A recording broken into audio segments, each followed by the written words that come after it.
Kata Nabi sallallahu alaihi wasallam, dua kalimat ringan di lisan, berat dalam timbangan, dicintai Ar-Rahman, subhanallah wa bihamdihi subhanallahil azim. Dua kalimat ini adalah kalimat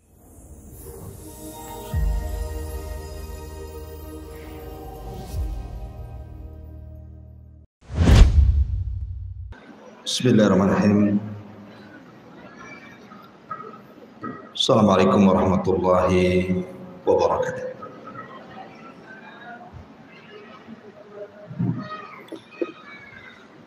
Alhamdulillah wassalatu wassalamu ala Rasulillah wa ala alihi wa sahbihi wa mawalah wa la hawla wa la quwata illa billahi wa ba'd. Alhamdulillah, di pagi hari ini kita bisa duduk untuk bertalabul ilmi, dan kajian di pagi hari ini meneruskan kajian Arba'in Nawawi, dan kita masuk pada hadis ke-23. Kita baca hadisnya dulu. An Abi Malik Al-Harithi Ibn Asim Al-Ash'ari radhiyallahu anhu qala qala Rasulullah sallallahu alaihi wasallam at-tuhuru syatrul imani walhamdulillah tamla'ul mizan wa subhanallah walhamdulillah tamla'ani aw tamla'u ma bainas sama'i wal ardi was-salatu nurun was-sadaqatu burhanun was-sabru diya'un wal Qur'an hujjatun laka aw 'alaika kullun nas yaghdu fabai'un nafsa famu'tikuha aw mubikuha, rawahu Muslim. Dari Abi Malik Al-Harithi Ibn Asim Al-Ash'ari radhiyallahu anhu. Abi Malik ini termasuk dari orang-orang Ansar, dan dia seorang Ash'ari, artinya dari kabilah yang berasal dari Yaman. Dan kabilah Ash'ari berasal dari Yaman itu terkenal bacaan Al-Qur'annya. Sampai-sampai Nabi SAW kalau dalam pertempuran dan di malam hari apabila melewati pasukan perang, maka Nabi selalu mengatakan, inni a'lamu aina maudi al-ash'ariyin. Aku tahu di mana letak istirahatnya pasukan dari kabilah Ash'ari. Kenapa Nabi SAW mengetahui padahal malam-malam dan tidak kelihatan? Karena kebiasaan sahabat dari kabilah Ash'ariyin kalau malam senantiasa solat malam dan mengeraskan bacaan Qur'annya, dan punya suara khusus, keindahan suara yang luar biasa kabilah Ash'ariyin. Salah satu sahabat yang dipuji karena bacaan Qur'annya adalah Abu Musa. Abu Musa itu dari Ash'ari.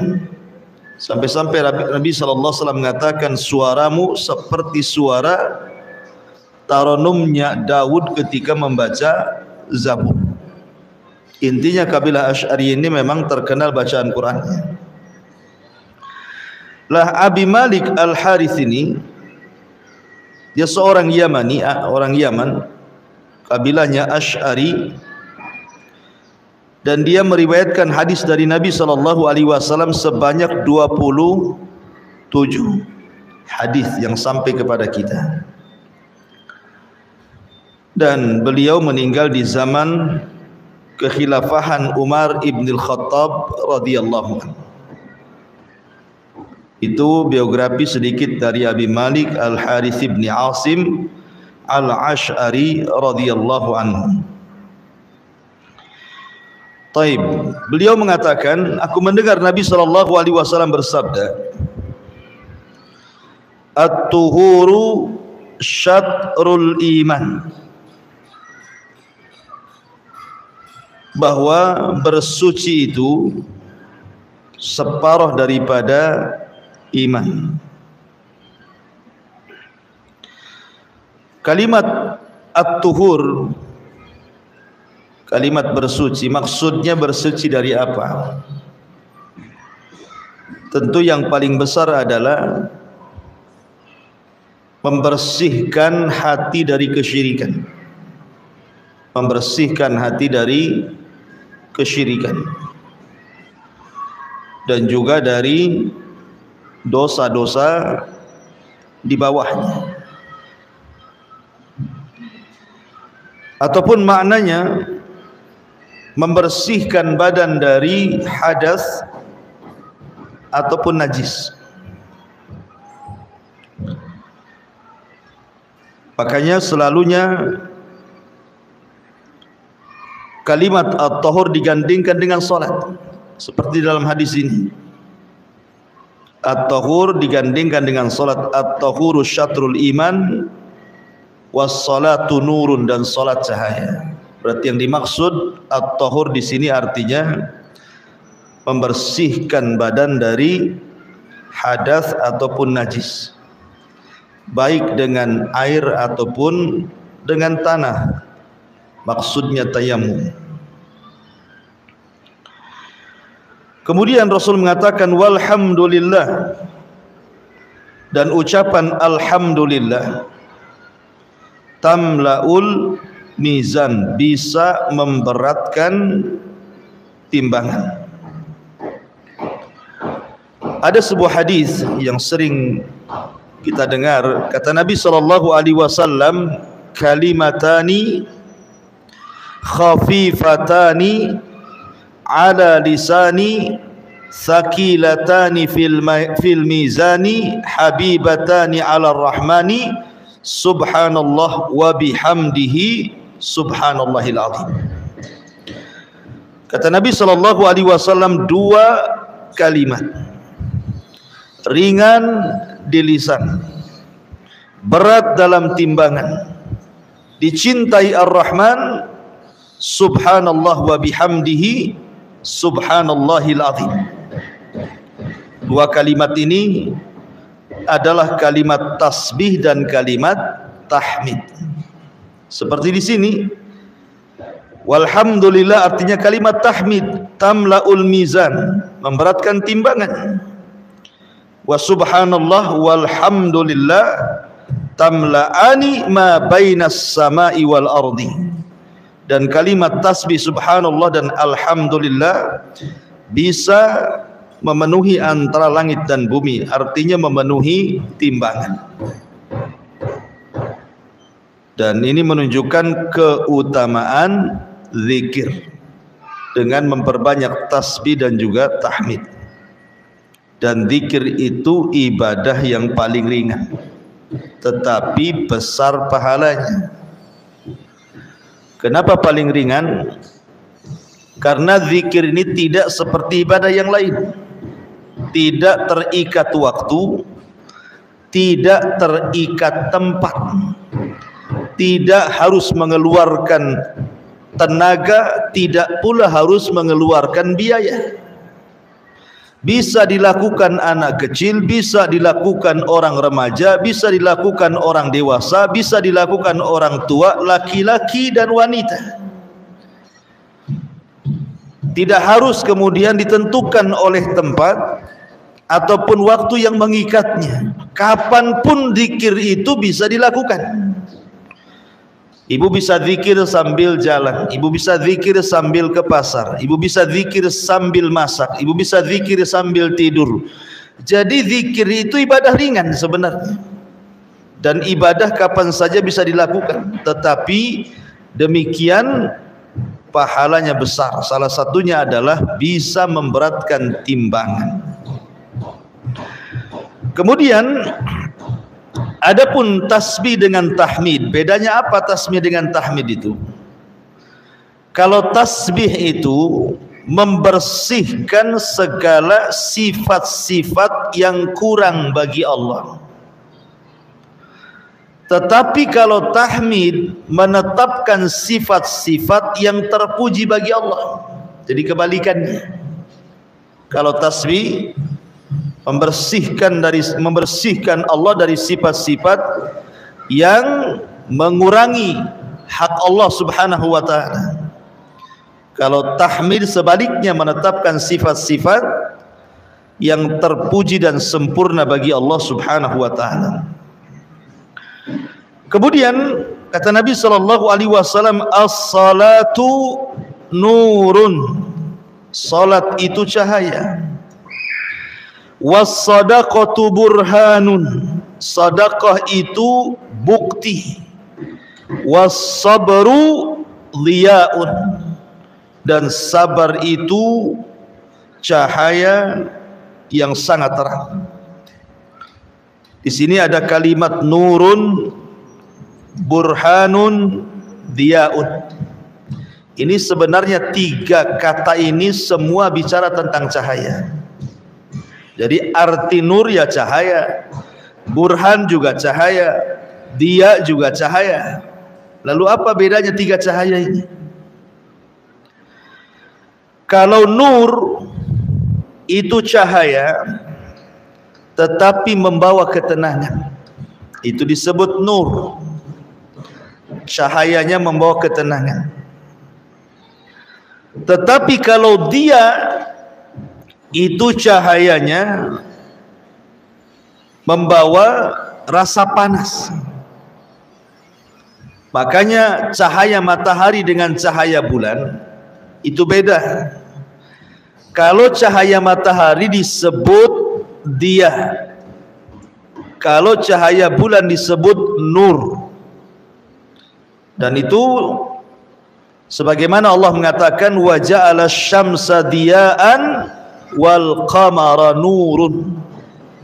Wal qamara nurun. Di sini Allah mengatakan wa ja'ala syamsa diyah, dan Allah jadikan matahari itu cahayanya dia. Dan Allah jadikan bulan itu cahayanya nur. Apa bedanya cahaya bulan dengan matahari, Bu? Kalau cahaya bulan tidak ada rasa panas, tenang kita ini kan. Kalau berjalan di malam hari sedang bulan purnama, nyantai saja kita jalan kan, tidak perlu bawa payung untuk supaya membentengi cahaya bulan dengan kita. Yang ada kita menikmati dengan cahaya itu. Itulah sholat. Cahayanya itu membawa ketenangan seperti cahaya bulan. Kalau sabar itu disebut dia, cahayanya membawa panas seperti cahaya matahari. Kalau seandainya ibu siang-siang itu ya ada matahari terik, kemudian kita berjemur itu terasa panas. Bahkan ada orang yang tidak sanggup sehingga harus pakai payung untuk membentengi dia dan cahaya matahari. Artinya kenapa sabar itu diibaratkan cahaya matahari? Karena sabar itu perlu adanya ta'ab, harus adanya pengorbanan, susah, sedih, capek gitu ya. Makanya cahayanya seperti cahaya matahari. Tetapi kalau burhan itu hasil daripada cahaya matahari. Tidak harus kemudian kita berpanas-panasan. Seperti umpamanya kita berada di sebuah rumah tanpa ada listrik, tetapi cahaya mataharinya sampai ke rumah kita. Itu disebut burhan. Itu secara bahasa ya. Tetapi di sini yang dimaksud as-salatu nurun, salat itu cahaya, maknanya apa? Salat itu cahaya yang menerangi jiwa manusia, dan dengan cahaya itu manusia tidak disesatkan dalam perjalanan dunianya. Jadi cahaya di sini maksudnya hidayah. Tidak akan tersesat kalau orang salat itu berjalan di dunia, karena ada cahaya yang menuntunnya. Dan biasanya orang yang salat itu ada cahaya di wajahnya, dan orang yang tidak salat itu suram biasanya wajahnya. Bukan hanya di dunia, salat itu juga akan menerangi kuburannya. Jadi as-salatu nur, bahwa salat itu cahaya, maksudnya cahaya juga inda qabri. Ketika dia masuk ke dalam kubur, maka kuburnya akan terang dan bercahaya. Bukan hanya itu saja as-salatu nur, cahaya di sini maksudnya juga cahaya yang bisa menerangi saat kita menyeberangi titian siratal mustaqim. Maka nanti kita akan diberikan cahaya untuk menyeberangi titian itu. Semakin banyak salat di dunia, maka semakin besar cahayanya untuk modal menyeberangi titian siratal mustaqim. Itulah yang dimaksud as-salatu nur, salat itu cahaya. Kemudian was-sadaqatu burhan, sedekah itu bukti. Sedekah itu adalah bukti keimanan. Artinya orang kalau bakhil, tidak mau bersedekah, dipertanyakan imannya, karena itu bukti masalahnya. Kayak orang ngaku-ngaku gitu ya, kan harus ada buktinya. Kalau seseorang ngaku-ngaku beriman, kalau tidak bersedekah berarti belum terbukti. Dan sedekah ini adalah amalan yang sangat agung, sampai-sampai orang yang mati ingin dihidupkan kembali hanya ingin bersedekah. Laula akhartani ila ajalin qarib la asaddaqa wa akum minas salihin. Kalaulah Allah hidupkan aku walaupun sesaat, tentu aku akan bersedekah. Kenapa demikian? Karena orang yang meninggal ketika dikubur itu kan diikuti 3 perkara. Pertama keluarganya, yang kedua hartanya, yang ketiga amalannya. Keluarganya balik ke rumahnya, kemudian hartanya jadi rebutan ahli warisnya, kemudian yang sampai ke kuburannya adalah amalannya. Makanya kenapa kemudian orang yang dikubur itu ingin hidup itu kalau bisa semua harta yang jadi rebutan ahli waris itu disedekahkan menjadi sebuah amal, karena hanya itu yang bisa masuk ke kuburannya. Makanya Rasul mengatakan maluka, hartamu kata Rasul, apa yang kau makan habis, apa yang kau pakai usang, dan apa yang kau sedekahkan itulah yang akan sampai ke kuburan. Dan kalau saya buat semacam pertanyaan, ketika manusia berada di padang mahsyar, kemudian matahari didekatkan, keringat bercucuran, tentu kita ingin supaya Allah Subhanahu wa taala membuat payung antara kita dengan matahari. Mau enggak kita ini kalau seandainya kelak di padang mahsyar itu Allah Subhanahu wa taala berikan kepada kita payung sehingga kepala kita tidak langsung disengat matahari? Jawabannya tentu mau. Maka para ulama mengatakan kalau begitu bersedekah, karena sedekah itu adalah payung antara kita dengan matahari di padang mahsyar. Mana dalilnya? Sab'atun yudhilluhumullahu fi dhillihi yauma la dhilla illa dhilluh. Ada 7 kelompok yang tidak akan tersentuh sengatnya matahari, karena dia mendapatkan naungan di hari yang tidak ada naungan kecuali naungan Allah. Salah satunya rajulun tasaddaqa, seorang laki-laki yang bersedekah. Dengan tangan kanannya, tangan kirinya pula datang. Ma'asyiral muslimat yang dimuliakan Allah Azza wa Jalla. Kalau ada orang yang bertanya, orang ini banyak masalah, masalahnya banyak sekali. Terkadang ada masalah itu tidak tahu penyebabnya, tahu-tahu ada saja masalah itu. Dan masalahnya tidak berhenti terus menerus. Kalau seandainya dikatakan kepada dia, mau enggak Allah Subhanahu wa taala selesaikan masalahmu, Allah mudahkan setiap urusanmu, Allah angkat setiap masalahmu, pasti jawabannya mau. Maka jawabannya bersedekah. Karena Rasul mengatakan, sesungguhnya innal abda fi aunillah, sesungguhnya seorang hamba itu berada pada pertolongan Allah. Maka nal abdu fi auni akhi, selama dia menolong saudaranya, artinya dengan sedekah. Jadi orang yang bersedekah itu ditolong Allah Subhanahu wa taala, sehingga setiap kesulitannya pasti akan terurai dan akan ada jalan keluarnya. Bahkan ada sebuah hadis yang bagus sekali, kata Rasul, sana'iul ma'ruf taqi masari as-su. Sana'iul ma'ruf taqi masari as-su. Sana'iul ma'ruf artinya perbuatan-perbuatan yang baik, bersedekah, menolong, itu bisa taqi, melindungi masari as-su.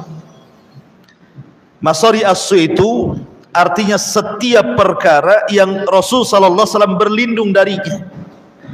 Seperti umpamanya orang meninggal karena tenggelam, orang meninggal karena terkena reruntuhan, orang yang meninggal karena jatuh dari ketinggian, ataupun meninggal su'ul khatimah.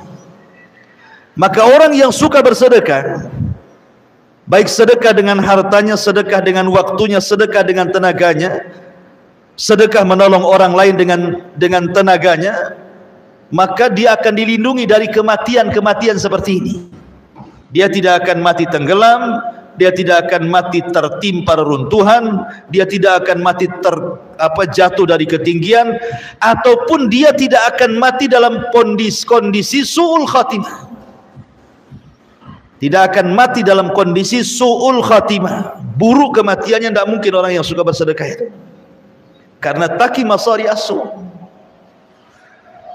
Karena sedekah itu bisa melindungi dari kematian su'ul khatimah.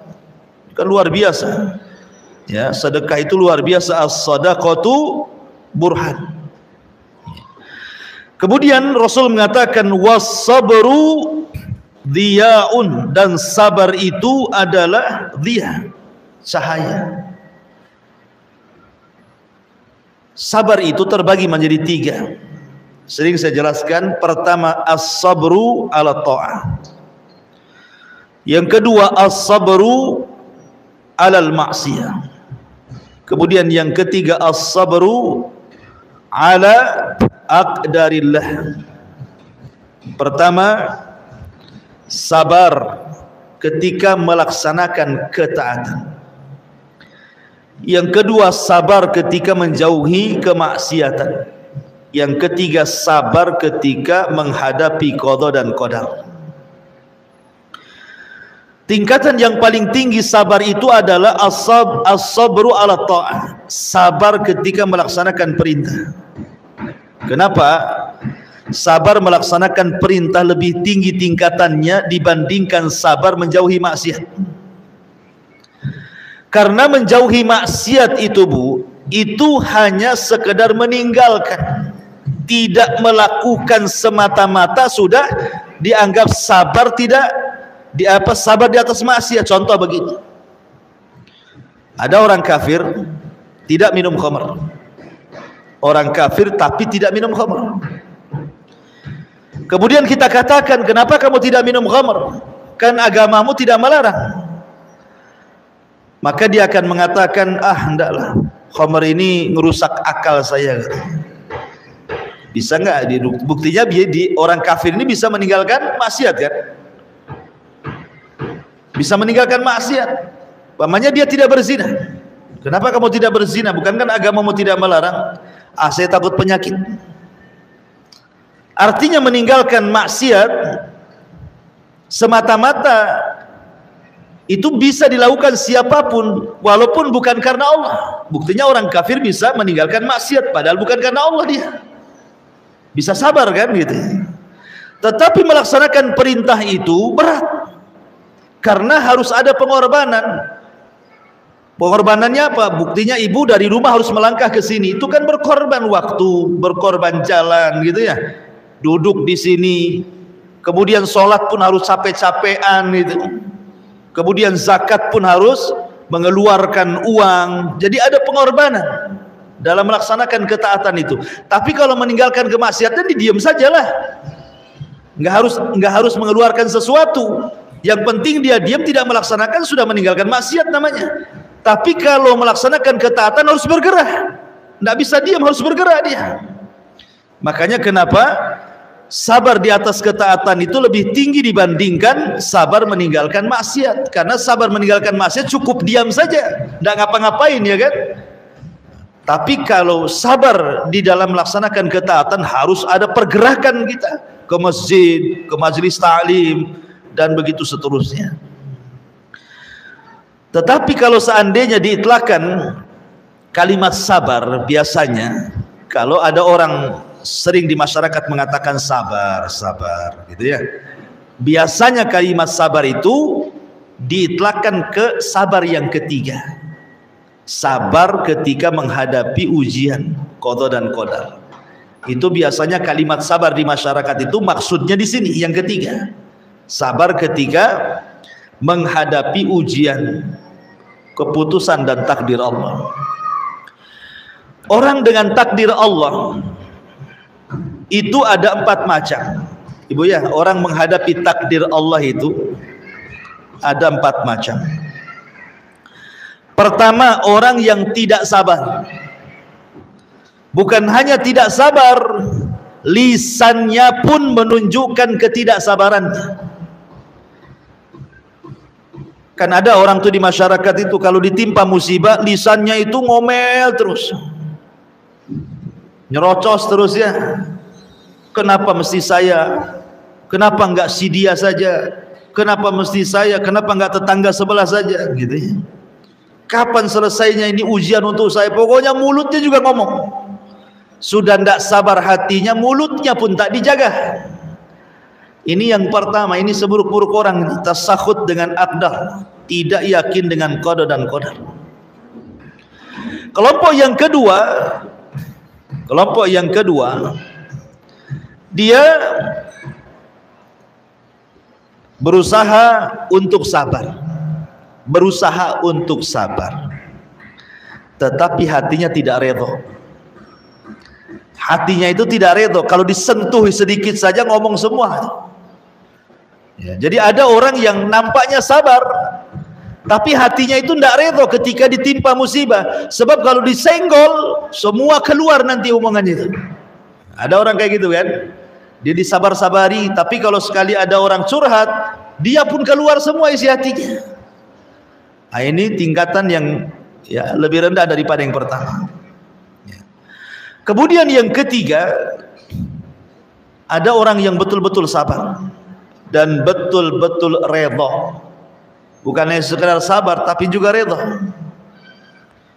Sudahlah, memang harus diapakan, musibah ini sudah dicatat oleh Allah 500 tahun sebelum Allah menciptakan langit dan bumi. Mau diapakan lagi? Ya terpaksa harus sabar. Dan dia berusaha untuk merelakan ya. Ini adalah sabar yang terpuji. Tetapi yang paling terpuji lagi, kalau dia sabar, kemudian redha, kemudian dia pun mengucapkan alhamdulillah. Bukan hanya sabar, bukan hanya redha, tetapi dia mengucapkan alhamdulillah. Maksud mengucapkan alhamdulillah itu, Maksudnya dia masih mengingat kebaikan-kebaikan Allah yang lainnya.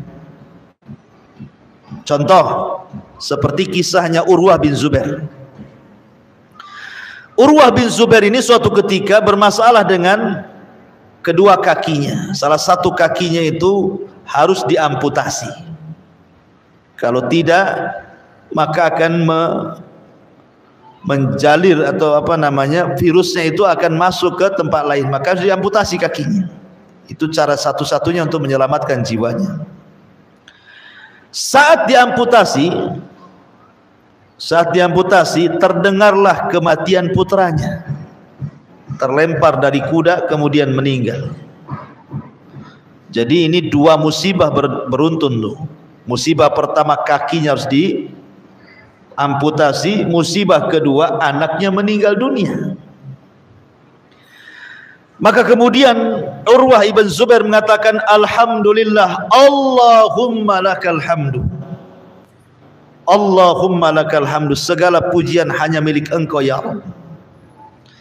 Kemudian orang di sekitarnya ngomong, ya Urwah, bagaimana engkau bisa mengatakan Allahumma lakal hamdu sementara kakimu bermasalah harus diamputasi dan anakmu meninggal dunia?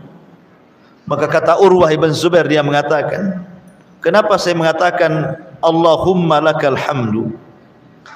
Karena Allah subhanahu wa ta'ala sudah memberikan 4 anggota badan pada badanku, 2 tangan dan 2 kaki. Ketika kakiku diamputasi, masih ada 3 anggota badan. Allahumma lakal hamdu. Allah subhanahu wa ta'ala memberikan kepadaku 7 anak. Kalau Allah subhanahu wa ta'ala memberikan atau mewafatkan 1 di antara 7 anakku, Allahumma lakal hamd, Allahumma lakal hamd, karena Allah masih menyisakan 6 anak bagiku. Jadi dia sabar, dia redha, dia pun masih mengucapkan alhamdulillah karena masih mensyukuri nikmat yang tersisa yang Allah berikan kepadanya. Ini kesabaran tingkat tinggi yang seperti ini. Karena biasanya yang keempat ini agak sulit nih, ya kan? Pamannya rumah kecurian, berangkasnya digondol maling. Wah, itu langsung guling-guling, Bu. Ya, bukan hanya bantal guling saja, orangnya saya guling-guling. Ya, bayangkan kan? Kayaknya kiamat. Jerit-jerit, teriak-teriak. Padahal rumahnya nggak dicuri.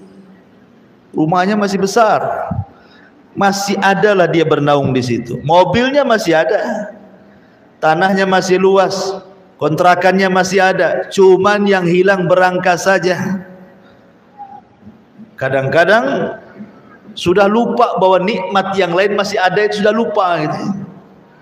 Itu masih terlalu besar lah contohnya. Hilang dompet banyak kan.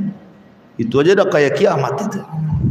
Jadi ada orang-orang yang kadang-kadang melupakan nikmat Allah yang lainnya. Makanya tingkatan sabar yang paling tinggi tentang takdir itu yang keempat. Dia bisa sabar, dia bisa redha, dia bisa memuji nikmat yang tersisa gitu.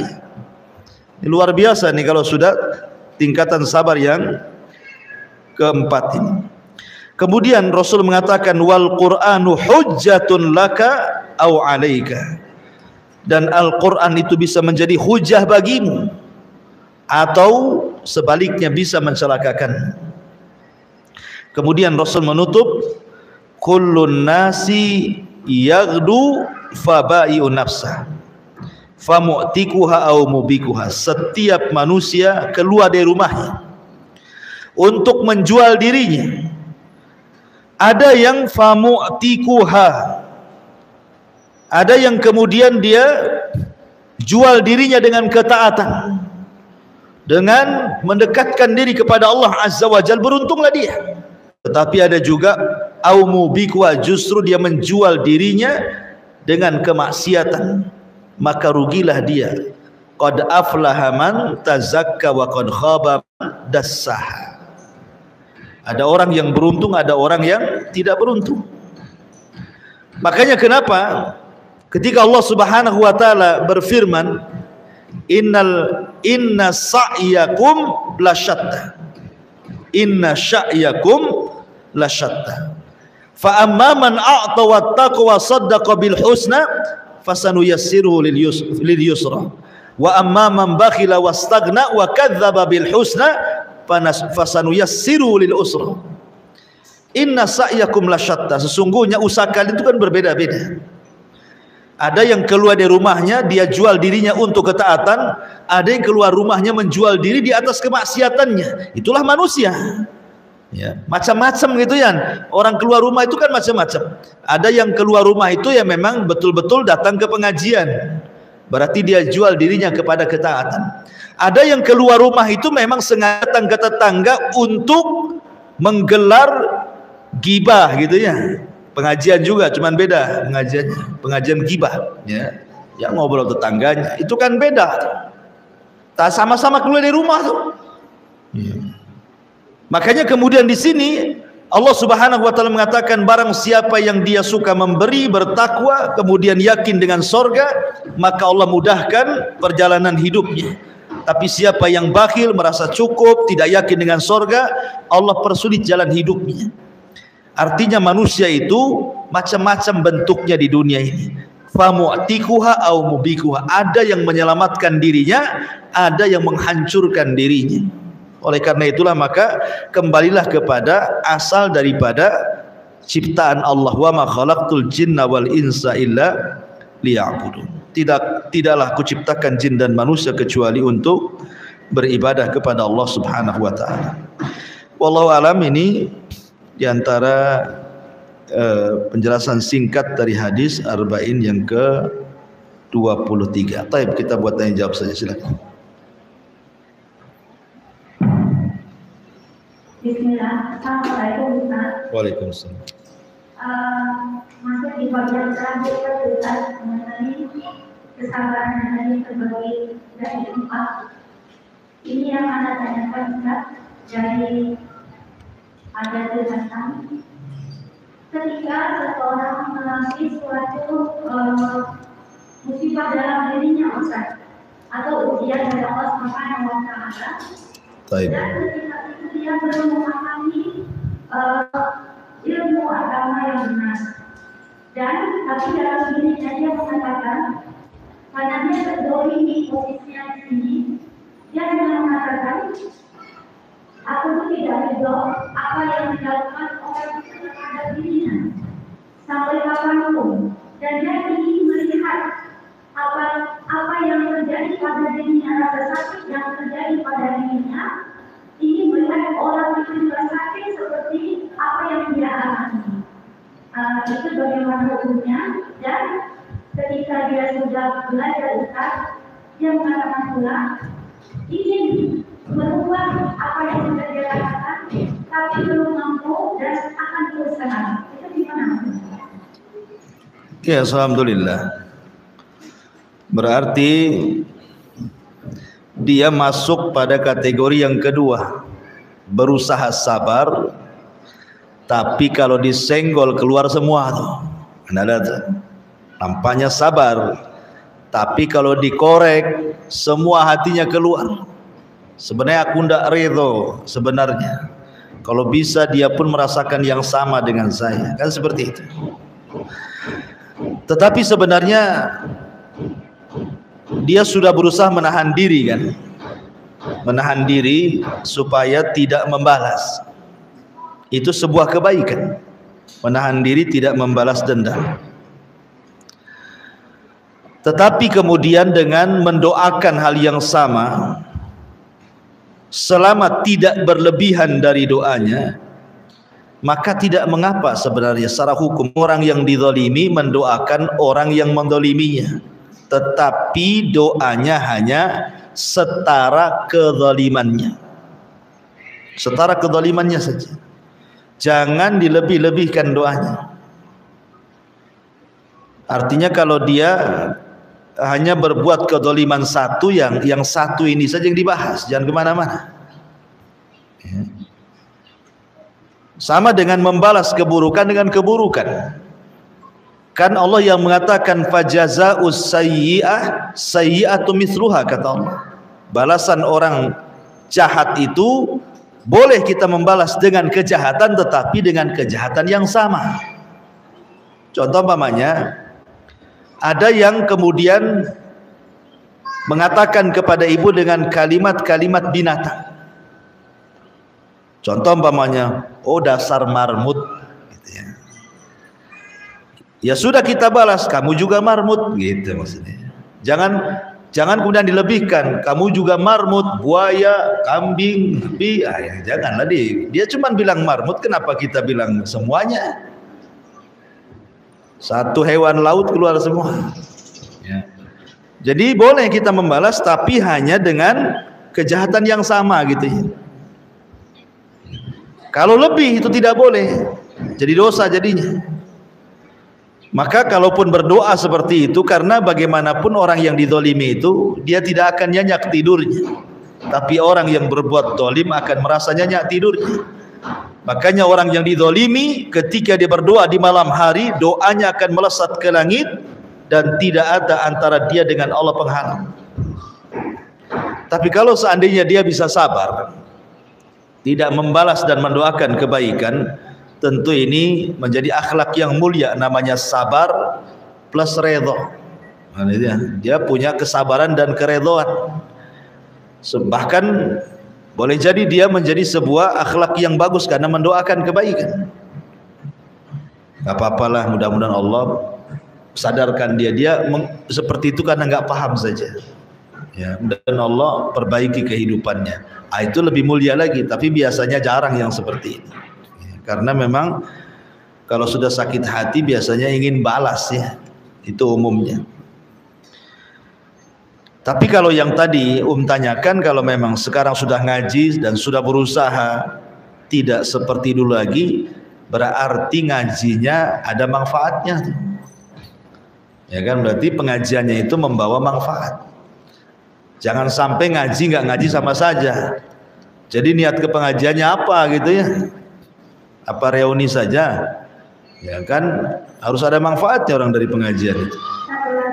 Oke. Kemarin kan kita ada puasa Zulhijjah ya Ustaz. Itu dalam hadisnya dikatakan akan mengampunkan dosa setahun sebelum dan setahun setelahnya.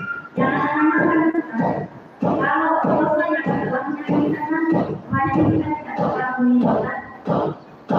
yang ini yang adalah dosa sebelumnya. Itu apakah termasuk dosa yang kita buat secara sengaja Ustaz? Ya, alhamdulillah. Ingat, dosa itu ada dua macam. Ada dosa kecil, ada dosa besar. Kalau dosa besar tidak bisa dihapus dengan amal soleh. Dosa besar itu tidak bisa dihapus dengan amal soleh. Dosa zina tidak bisa dihapus dengan amal soleh. Dosa ghibah tidak bisa dihapus dengan amal soleh. Dosa dusta tidak bisa dihapus dengan amal. Semua dosa besar tidak bisa dihapus dengan amal soleh. Jadi yang bisa dihapus dengan amal soleh itu hanya dosa kecil. Seperti mamanya dosa yang tidak ada ancaman dunia atau akhirat, memandang aurat tanpa sengaja, kemudian malah diteruskan dan dinikmati, kan itu dosa. Ya. Tetapi kalau dosa yang seperti ini, maka bisa dihapus dengan wudu, bisa dihapus dengan puasa, bisa dihapus dengan sholat. Seperti di zaman Rasul, ada orang yang khalwat, laki-laki perempuan khalwat, tidak ada mahramnya berdua-duaan, tapi tidak berzina. Maksudnya berzina secara sungguhan, hanya sentuh-sentuhan, raba-rabaan, cium-ciuman, tapi tidak sampai berzina. Akhirnya kemudian laki-laki ini sadar, datang kepada Rasulullah. Rasul, saya tadi sudah melakukan kemungkaran besar, adakah tobat bagiku? Maka Rasul mengatakan, apakah kamu tadi waktu sholat asar kamu ada dan berjamaah bersamaku di Masjid Nabawi? Kata laki-laki ini, ya. Kata Rasul, kalau begitu idhab, pergi kamu, Allah sudah mengampuni dosa-dosamu. Dengan semata-mata sholat asar berjamaah saja sudah bisa menghapuskan dosa khalwat dia. Itu maksudnya. Kenapa? Karena Allah mengatakan innal hasanat yudhibna sayyiat. Kebaikan itu bisa menghapuskan keburukan. Tapi ini kan dosa kecil, bukan dosa besar. Kalau dosa besar tidak bisa dihapus dengan amal soleh. Dosa besar itu hanya bisa dihapus dengan taubatan nasuha. Betul-betul taubat. Disebut nasuha itu diambil dari kata nasihat, artinya tobat yang memberikan nasihat kepada orang yang bertobat. Ya. Sebab ada orang yang bertobat seolah-olah tobatnya tidak memberikan nasihat. Hari ini tobat, besok kemudian buat lagi. Itu bukan tobat, tomat. Habis tobat kumat namanya. Apa itu? Ya. Gak jelas. Itu bukan nasuha. Betul-betul nasuha ya ngikutin rukun-rukunnya.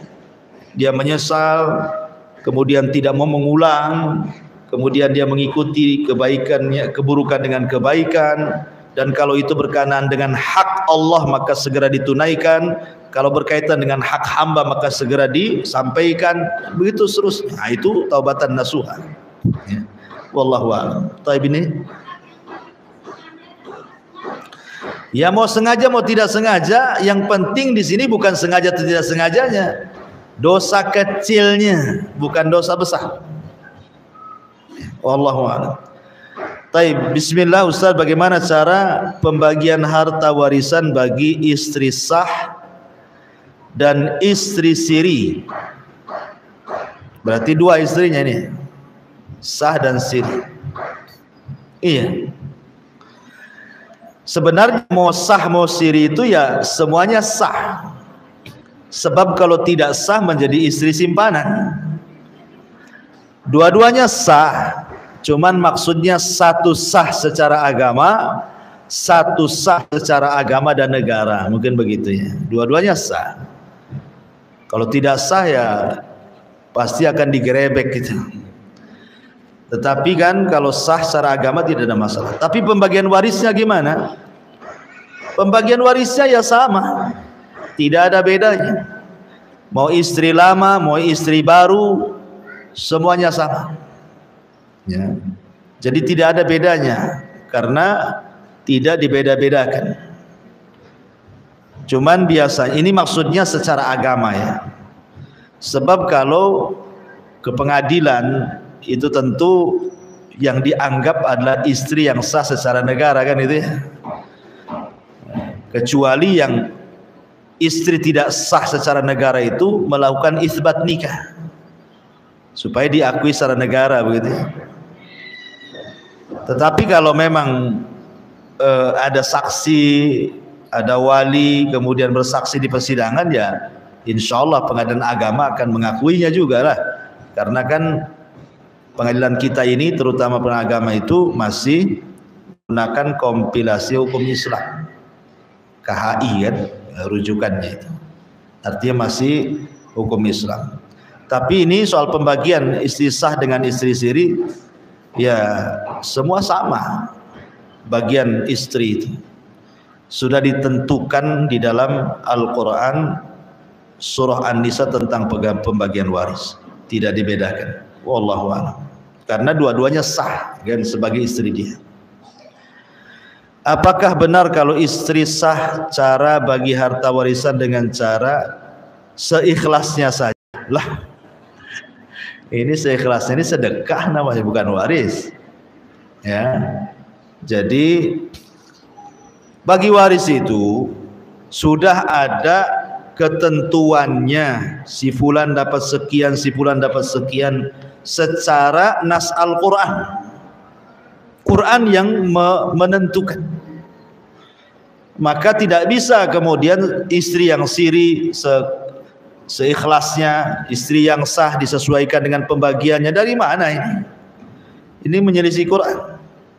Tetap mengacu kepada pembagian yang sah dari cara waris. Sebab begini ya, kadang-kadang harta waris ini bukan harta jerih payah. Bukan harta istilahnya apa ya, jerih payah kita, rasanya pun beda. Kalau harta yang kita bekerja kemudian dapat rupiah per rupiah kemudian kita kumpulkan, rasanya eman kalau seandainya hilang. Ya kan? Rasanya itu gimana gitu kalau hilang, itu sedihnya luar biasa. Tapi kalau harta waris ini kan ibaratnya juga harta tanpa ada keringat, tahu-tahu dapat. Makanya kadang-kadang ada sebagian yang tidak bawa berkah. Ya, terkadang tidak ada berkahnya, tahu-tahu hilang, ya mudah juga hilang, tidak ada berkahnya. Kecuali kalau seandainya dia gunakan untuk kebaikan ataupun membalas kebaikan yang memberikannya. Tapi kan banyak anak yang dapat warisan tidak pernah berbuat baik kepada orang tua yang sudah memberikan warisannya. Betapa banyak coba, habis bagi-bagi waris lupa orang tuanya, tidak mau sedekah untuk orang tuanya, nggak mau beramal untuk orang tuanya gitu. Atau mungkin istri yang ditinggal meninggal suaminya dapat harta, dapatlah bagian istrinya. Kadang-kadang kalau sudah dapat bagian lupa juga kebaikan suaminya, apalagi sudah menikah dengan suami lain lagi, makin lupa lagi kan itu ya. Nah itu kadang-kadang seperti itu. Maka yang jelas sih ya bagi-bagi harta sesuai faraid lebih baik. Wallahu a'lam. Iya. Pertanyaan. Jadi pertanyaan ini bercanda, tapi menggunakan kalimat yang maksudkan. Dia kalimatnya seperti ini, kalau seperti ini bisa sendirilah kita. Jadi setelah dia sadar dari kalimatnya, dia langsung istighfar. Tapi dia merasa ucapan ini doa, jadi hatinya masih tidak tenang. Apa yang harus dilakukannya? Maksudnya dia bertobat dari ucapan sebelumnya. Iya. Iya nggak ada masalah sebenarnya. Kan kenapa coba ada doa kafaratul majlis? Kan ada doa kafaratul majlis kan? Apa gunanya doa kafaratul majlis itu? Karena biasanya kalau kita bermajlis, terkadang kan kadang-kadang ya namanya bermajlis kumpul-kumpul ngobrol, terkadang ada yang tersinggung dengan ucapan kita gitu ya. Terkadang ada gibah di dalamnya kita tidak tahu, terkadang ada penghinaan. Makanya ditutup dengan kafaratul majlis. Subhanakallahumma wa bihamdika asyhadu an la ilaha illa anta astaghfiruka wa atubu ilaik. Supaya ketika habis doa itu Allah ampuni dosa-dosa perkataan kita di majelis tadi. Ya. Itulah gunanya kafaratul majlis itu. Makanya penting Bu kalau ibu ngobrol sama tetangga entah sejam 2 jam atau 5 jam itu ngobrolin apa tuh 5 jam tuh umpamanya kan, kemudian mau pulang baca doa kafaratul majlis. Ya namanya ngobrol kan tidak tahu kan, awalnya ngalor jadi ngidul gitu ya. Jadi karena tidak tahu kita kemana-mana, itulah pentingnya kafaratul majlis itu supaya jadi kafarah untuk menggugurkan dosa di majlis itu, maka disebut kafaratul majlis.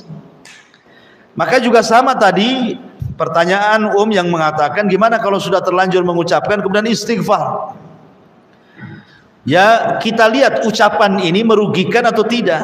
Kalau merugikan orang ya minta maaf sama orangnya, tidak bisa istighfar saja. Tapi kalau tidak merugikan orang, hanya merugikan diri sendiri, ya kita cukup antara kita dengan Allah saja. Karena ucapan manusia itu kan ada 3. Ada yang mengandung dosa, ada yang mengandung pahala, ada yang tidak mengandung dosa dan pahala. Itu ucapan manusia itu. Yang akan dihisab itu cuman perkataan yang mengandung dosa dan perkataan yang mengandung pahala. Tetapi perkataan yang tidak mengandung dosa dan pahala tidak akan dihisab, tapi tetap dicatat walaupun tidak dihisab gitu ya. Makanya pentingnya istighfar, doa kafaratul majlis kalau memang orang ramai, dan berusaha untuk menjaga lisan gitu. Karena setiap ucapan kita akan ditanya. Adapun tadi umpamanya terpikir dengan ucapannya nanti sebuah doa, kan dia sudah minta ampun, sudah istighfar. Ya, mudah-mudahan tidaklah kan begitu. Wallahu a'lam. Ya saya kira cukup ya, karena juga sudah mendekati jamaah yang mau sholat Jumat. Subhanaka bihamdika asyhadu an la ilaha illa anta astaghfiruka wa atubu ilaik. Allahu ta'ala alam. Assalamualaikum warahmatullahi wabarakatuh. Intinya bahwa tolong beradab, berakhlak kepada Allah. Membahas tafsir dari surah Al-Imran. Lahirlah Imam Muslim, Abi Dawud, Tirmidzi, Ibnu Hibban. Jadi ketika Yunus alaihi salatu wassalam terkena undian itu,